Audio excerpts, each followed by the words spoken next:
Pinuhay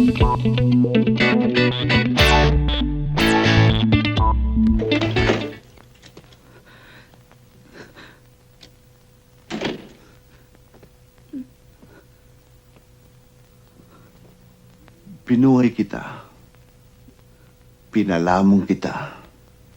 Binihisan kita. Pati pamilya mo nakinabang sa akin. Yung pala matalikod lang ako sandali. Nagsa-sideline ka na kagad. Pangilan mo na ba yan si Arman? Ha? Hindi ko ginusto ang nangyari. Anong hindi? Tingnan mo nga yung itsura mo. Kulang na lang, himuri mong talampakan ng lalaking yun.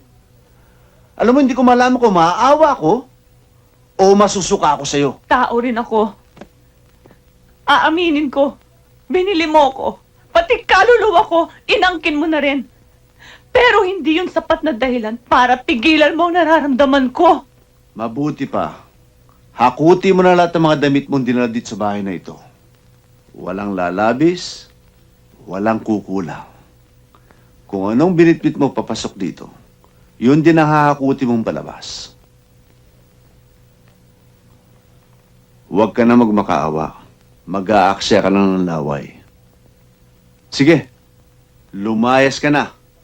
At ayoko na makita pagmumukha mo. Bumabaliktad ang sikmura ko sa pagmumukha mo.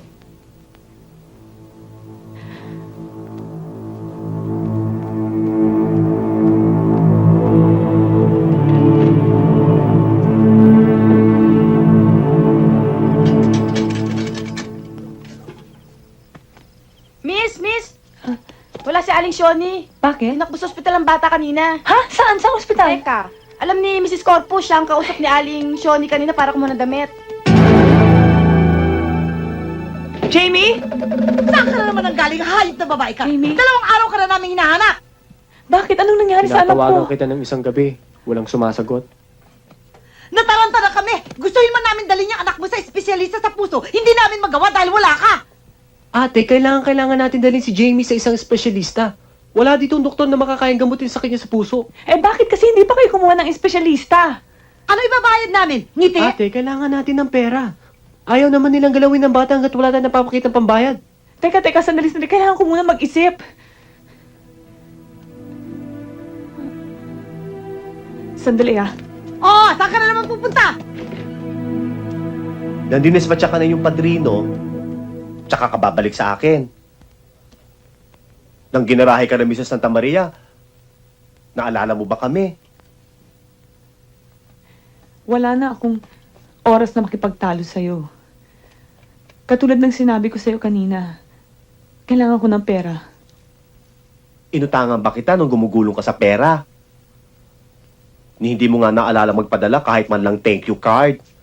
And to think, kung hindi dahil sa akin, hindi mo makikilala ang lalaking nagpabahay at nagpabuhay donya sa'yo. Pauutangin mo ba ako o hindi?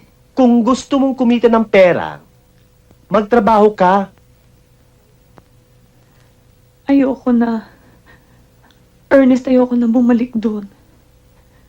Mamamatay ang anak ko. Araw-araw, maraming namamatay sa mundong ito. Ano? Gusto mo bang kumita o hindi?